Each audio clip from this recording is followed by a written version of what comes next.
శ్రీ గురుభ్యో నమః. భారతీయ సనాతన ధర్మానికి వేదమే మూలం. ఈ యొక్క ధర్మానికి గ్రంథములంటూ ఏమీ ఉండవు. పవిత్ర గ్రంథములు అంటూ ఉండవు. వేదములే మూలములుగా అనేకమైనటువంటి శాఖలుగా ఈ ధర్మం విస్తరించి ఉంటుంది. ఆ వేదము కూడా చాలా విస్తృతమైనటువంటి పరిధిని కలిగి ఉంటుంది. దానిని వేదవ్యాసుల వారు అంటే విభాగము చేసినారు కాబట్టి వేదవ్యాసుల వారు కృష్ణద్వైపాయనుల వారు ఆ వేదమును వ్యాసము విభజన చేసి వేదవ్యాసులుగా పేరొందడం జరిగినది. అవి ఋగ్వేదము, యజుర్వేదము, సామవేదము, అధర్వణ వేదం అని చెప్పడం జరిగినది. అందులో కూడా మళ్ళీ ఆయుర్వేదము, జ్యోతిర్వేదము అని అనేకమైనటువంటి ఉపశాఖలు కూడా రావడం జరిగింది. ఆ వేదాన్ని రోజు కూడా ఎవరైతే అధ్యయనం చేస్తారో వారికి ఋషి రుణము అనేది తీరిపోతుంది అని శాస్త్రంలో చెప్పడం జరిగినది. అయితే ఆ వేదంలో అనేకమైనటువంటి కర్మకాండలు చెప్పబడ్డాయి. రహస్యమైనటువంటి మంత్రములు, సూక్తములు చెప్పబడ్డాయి. అవి గురుముఖతః తెలుసుకొని ఆ స్వర ఉచ్చారణతో నేర్చుకున్నట్లయితే చక్కటి ఫలితాలను ఇస్తాయి. అవి మంత్రము విన్నంత మాత్రం చేతనే మనస్సుకు శాంతిని ఇస్తుంది. కాబట్టి వేదము అనేది పరిపూర్ణమైనటువంటి విజ్ఞానం. ఆ వేదములో చెప్పినటువంటి కొన్ని వాక్యములను, మంత్రములను గాకుండా వాక్యములను నేను మీకు ఇకపై చెప్పేటువంటి ప్రయత్నం చేస్తాను. వీడియో ఒక 2, 3 వాక్యములు గాని, 4 వాక్యములు గాని తీసుకొని, ఆ వాక్యాలలో చాలా గొప్ప అర్థము, విస్తృతమైనటువంటి అర్థము, మన జీవితాన్ని సరైనటువంటి మార్గములో తీసుకొని వెళ్ళేటువంటి విధానము అనేది నిబిడీకృతం చేయబడి ఉన్నది. వీటిని తెలుసుకోవడం ద్వారా మన జీవితాన్ని మనం పరిపూర్ణం చేసుకోవచ్చు. ఏ సమయంలో ఏ విధంగా స్పందించాలి అంటే ఎప్పుడూ శ్లోకం చేసుకొని దాని ద్వారా ఫలితాన్ని పొందడం అనుకోవడం అనేది ఒక విధమైనటువంటి ప్రాథమిక విజ్ఞానం అని మనం చెప్పుకోవాలి. వేదం అంతటితో ఆగిపోలేదు. మన జీవితాన్ని సరైనటువంటి విధానంలో మార్చుకోవాలి అంటే సరైనటువంటి మార్గాన్ని మనం ఎంచుకోవాలి. ఆ మార్గం ఈ మంత్రాల ద్వారా మనకు తెలుస్తుంది కాబట్టి ఆ యొక్క మంత్రాలను మీకు చెప్పేటువంటి ప్రయత్నం చేస్తాను. ఈ యొక్క వీడియోలో ఒక 3, 4 మంత్రాలను మనం తెలుసుకుందాం. వాటి ద్వారా మన జీవితాన్ని పరిపూర్ణం చేసుకునేటువంటి ప్రయత్నం చేద్దాం. ఇలా వారానికి ఒకటి గాని, 10 రోజులకు ఒక వీడియో గాని చేసేటువంటి ప్రయత్నం చేస్తాను. అందరూ కూడా చక్కగా మీ యొక్క అభిప్రాయాన్ని కామెంట్ రూపంలో తెలియజేయండి. ఎలా ఉన్నాయి ఈ యొక్క వీడియోస్ అనేది. మొట్టమొదటిగా మనం ఋగ్వేదం నుంచి ఒక మంత్రాన్ని నేర్చుకుందాం. ఆనో భద్రాః క్రతవో యాంతు విశ్వతః అని ఋగ్వేదంలో ఒక వాక్యం ఉంది. ఆనో భద్రాః అన్ని వైపుల నుండి మంచి ఆలోచనలు మాకు వచ్చుగాక అంటూ ఉన్నది ఈ యొక్క వాక్యం. అంటే ఏమిటి? విస్తృతమైనటువంటి ఆలోచనా పరిధిని కలిగి ఉండాలి. ఆలోచన అనేది సంకుచితంగా ఒక పుస్తకం నుంచి వస్తేనే నేను స్వీకరిస్తాను, దీనినే వేదంలా భావిస్తాను అనుకోవద్దట. మన మనస్సును సంకుచితంగా గావించుకోకూడదు. విస్తృతంగా హృదయ ద్వారాలు తెరచి ఎక్కడి నుంచి మంచి ఆలోచన వచ్చినా, ఎక్కడి నుంచి మంచి భావన వచ్చినా దాన్ని స్వీకరించి దానిని మనకు సమన్వయం చేసుకోవాలి. మన యొక్క కర్మలో మనం ఒక పని చేస్తున్నాం అనుకోండి, మంచి మంచి ఆలోచనను ఒక వ్యక్తి చెబుతాడు. అతడు స్థాయి నీకంటే తక్కువ స్థాయిలో ఉండి ఉండవచ్చు, నీకంటే ఎక్కువ స్థాయిలో ఉండి ఉండవచ్చు, అయినా కూడా తప్పులేదు. స్థాయితో సంబంధం లేదు. అతడు చెప్పినటువంటి విషయము మంచిదా కాదా దానిని స్వీకరించు. అన్ని వైపుల నుంచి మంచి విషయములు మాత్రమే మాకు రావాలి అంటే కంటి నుంచి మంచి విషయాలే చూడాలి, నోటి నుంచి మంచి విషయాలే మాట్లాడాలి, చెవులు మంచి విషయాలే వినాలి, చెయ్యి మంచి యొక్క విషయాలనే స్పర్శించాలి అనుకోవడం కూడా ఇందులో దాగున్నటువంటి విషయం. అంటే మంచిని ఎప్పుడు ఎవరైతే స్మరిస్తూ ఉంటారో అతడి జీవితం కూడా మంచిగా స్వచ్ఛమైనటువంటి విధానంలో సాగుతూ ఉంది. అలాంటి భద్రమైనటువంటి విధానంలో విశాలమైనటువంటి హృదయంతో భద్రమైనటువంటి భావాలను స్వీకరించేలా మనం అనుగ్రహించమని వేదాన్ని కోరుకుందాం. రెండవది మహాద్భుతమైనటువంటి వాక్యం.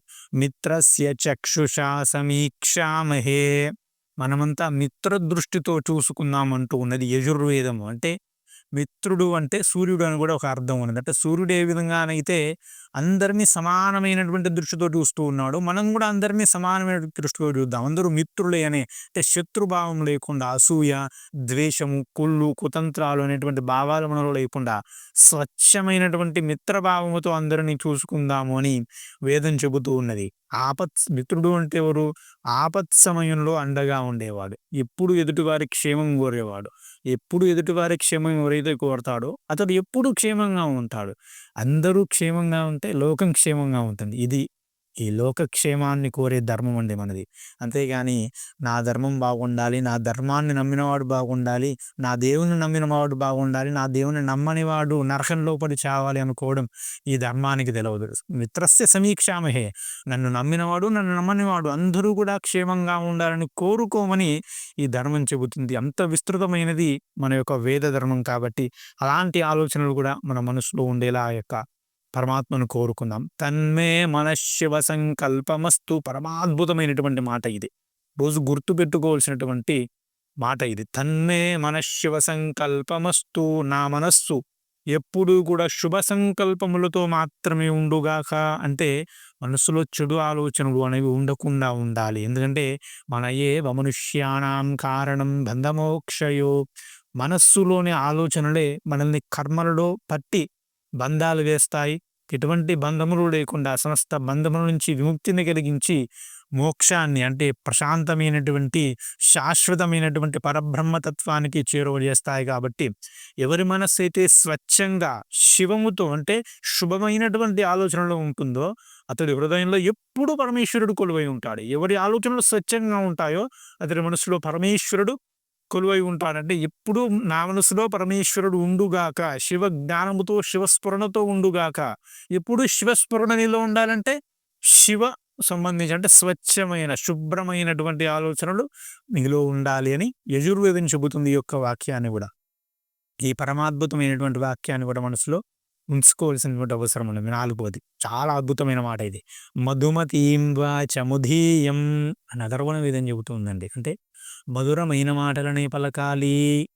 మధురమైన మాటలు పలకాలంటే లోపట కుళ్ళు కుతంత్రము దుర్బుద్ధి పెట్టుకొని పైకి తేనె పూసిన కత్తెలాగా అంటారు కదా, అలా తీయటి మాటలు మాట్లాడడం కాదు. సత్యము ధర్మము హితము చేకూర్చేటువంటి మాటలనే ఎల్లప్పుడూ పలకాలి అని అధర్వణం ఏదని చెబుతూ ఉన్నది. మనస్సులో స్వచ్ఛత ఉంటే మాట స్వచ్ఛంగా ఉంటుంది. మనస్సులో కుళ్ళు ఉంటే ఆ మాట స్వచ్ఛంగా రాదు బయటికి కూడా. కాబట్టి మనస్సును ఎవరైతే స్వచ్ఛంగా ఉంటాడో అతడి యొక్క మాటలు స్వచ్ఛంగా ఉంటాయి. ఎవడు స్వచ్ఛమైన మనస్సుతో మాట్లాడతాడో అతడి మాటను దేవతలు తీర్చుతారు. అంటే తదాస్తు దేవతలు అంటారు కదా. ఎవడు స్వచ్ఛమైనటువంటి మనస్సుతో ఎప్పుడు స్వచ్ఛమైన మాటలే మాట్లాడుతుంటాడో అతడి నోటి వెంట వచ్చినటువంటి ప్రతి వాక్యము కూడా వరంలా మారుతుంది. ప్రతి వాక్యము కూడా ప్రతి తిట్టు కూడా శాపంలా మారుతుంది. కాబట్టి జాగ్రత్తగా ఉండాలి మహనీయులతోటి. మహనీయుల దగ్గరికి వెళ్ళినప్పుడు ఇష్టం వచ్చినట్టుగా ప్రవర్తించకూడదు. ఎందుకంటారంటే వాళ్ళు ఎప్పుడు మనసులో స్వచ్ఛంగా ఉంటారు. కాబట్టి వారు నోటి వెంట ఏదైనా మాట వచ్చిందంటే దేవతలు మాట్లాడినట్టే వారు. అంటే స్వచ్ఛమైన భావంతో నీవు ఉంటే నీవు కూడా స్వచ్ఛమైనటువంటి మాటలని మాట్లాడగలుగుతావు. మంచి మాట మాట్లాడడం కూడా ఒక తపస్సు అంటుంది భగవద్గీత అండి. అంటే ఉద్విగ్నత లేకుండా స్వచ్ఛంగా సత్యమైన మాటలను మాట్లాడడం ఒక తపస్సు అంటాడు భగవద్గీతలో పరమాత్మ. కాబట్టి మాట ఇచ్చే ధైర్యము స్ఫూర్తి అనన్య సామాన్యం. ఒక మాటతో సమస్తమైనటువంటి కార్యక్రమాలను కూడా మనం సాధించుకోవచ్చు. మాటల చేత మన్నన చేయుదురు మనుజుల్ అంటారు. ఒక మాట అంటే యుద్ధంలో అత్యంత పదునైనటువంటి బాణం మన హృదయంలో కూర్చుకుంటే దానిని ఏదో శస్త్రచికిత్సల ద్వారా తీసివేయచ్చు. కానీ ఒక నిష్ఠూరంతో కూడినటువంటి మాట హృదయంలో కూర్చుకుందంటే దానిని బయటికి తీయడం చాలా కష్టం అండి. ఎన్ని ఆపరేషన్లు చేసినా కూడా ఆ మాటను తీయలేం. కాబట్టి ఒక మాట మాట్లాడే ముందు 10 సార్లు ఆలోచించి మాట మాట్లాడాలి. చాలా స్వచ్ఛమైనది, ఎదుటివారికి హితాన్ని కలిగించేది, ధర్మాన్ని కలిగించేది, సత్యమైనటువంటి మాటలు మాత్రమే మాట్లాడాలి అని ఈ యొక్క అథర్వణ వేదం చెబుతుంది. కాబట్టి ఆ స్వచ్ఛమైన మాటలు మాట్లాడేటువంటి స్వచ్ఛమైనటువంటి బుద్ధి మనలోకి రావాలి అని ఆవహింపబడాలి అని ఆ వేదమాతను కోరుకుందాం. చాలా అద్భుతమైనటువంటి 4 మాటలు ఏమిటి? అన్ని వైపుల నుంచి మంచి ఆలోచనని మాకు రావాలి. మనమంతా కూడా మిత్రదృష్టితో చూసుకోవాలి. మనస్సు ఎప్పుడు కూడా శివ సంకల్పములతో నిన్ను ఉండాలి. మధురమైనటువంటి మాటలు పలికేటువంటి శక్తి నాకు రావాలి అని మనం ఈరోజు ఆ యొక్క 4 వేదాలలో 3 వేదాలలో ఉన్నటువంటి ప్రధానమైనటువంటి వాక్యములను మనం కొన్ని నేర్చుకోవడం జరిగింది. చాలా అద్భుతమైనటువంటి మాటలు. వచ్చే వీడియోలో మరికొన్ని ఇలాంటి అద్భుతమైనటువంటి మాటలను తెలుసుకునేటువంటి ప్రయత్నం చేద్దాం. ఈ వీడియో మీకు నచ్చినట్లయితే లైక్ చేయండి. మీ యొక్క అభిప్రాయాన్ని కామెంట్ రూపంలో తెలియజేయండి. ఎలా ఉన్నది ఈ యొక్క వీడియో విధానం, మరిన్ని వీడియోలు చేసుకుందామా వద్దా అనేటువంటి విషయాన్ని కూడా కామెంట్ రూపంలో తెలియజేయండి. వచ్చే వీడియోలో కలుసుకుందాం. శ్రీమాత్రే నమః. స్వస్తి. జై శ్రీరామ్.